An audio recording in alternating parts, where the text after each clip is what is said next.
श्री स्वामी समर्थ. सर्व प्रेमळ भक्तांनो, स्वामी तुमच्या सर्व चांगल्या इच्छा पूर्ण करू देत आणि तुम्हाला सुखात, आनंदात, ऐश्वर्यात ठेवो, हीच स्वामीचरणी प्रार्थना. स्वामींना त्रिवार वंदन करून आजच्या आपल्या सुंदर आणि अशा छान व्हिडिओला आपण सुरुवात करूया. ओम श्री स्वामी समर्थाय नमः.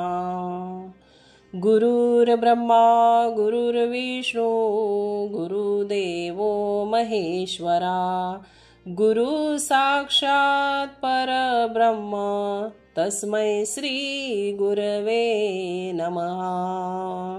श्री स्वामी समर्थ महाराज की जय.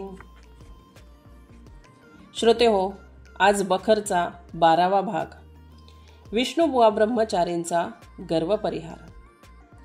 अक्कलकोटचे राजेसाहेब मालोजी यास वेदांत ऐकण्याचा खूप छंद होता आणि त्यांना फार आवडही होती.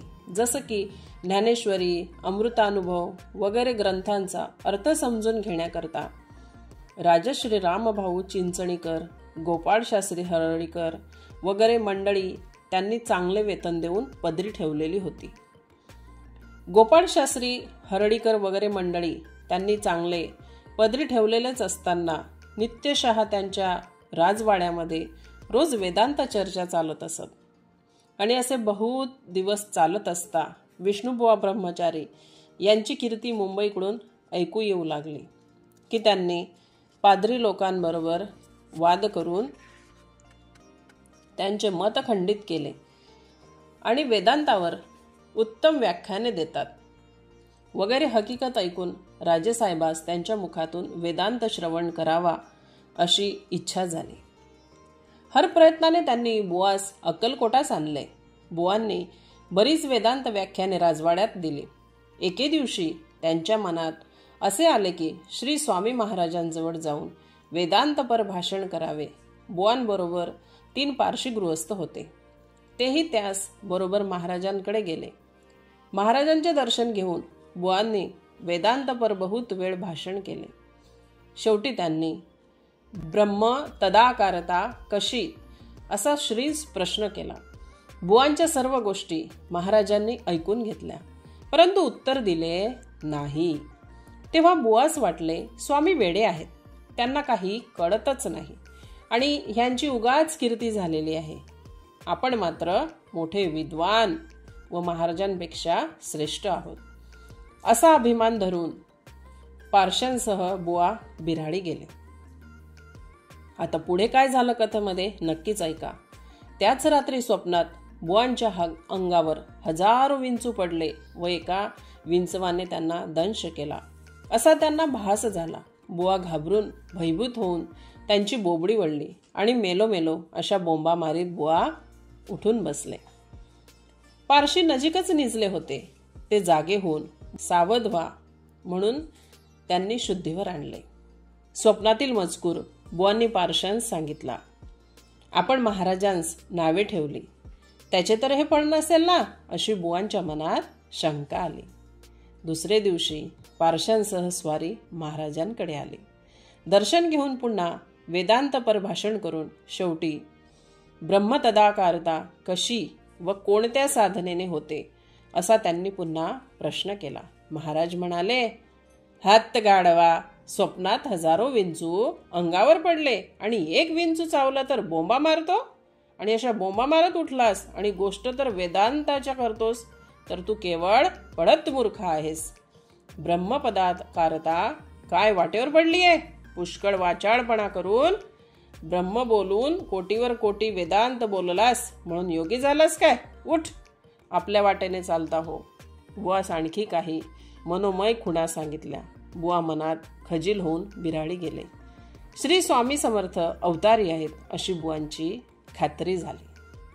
श्री स्वामी समर्थ महाराज मंगळवेढ्यास 12 वर्षे पावेतो राहिले, पण तेथे ते फारसे प्रसिद्धीस आले नाहीत. ते गावात क्वचित येत. हमेशा ते रानात राहत असत.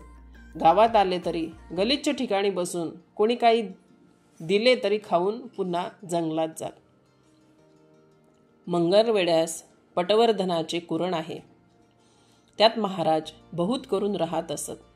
रानात असताना ते उदरनिर्वाह कसा करीत ते त्यांनाच ठाऊक.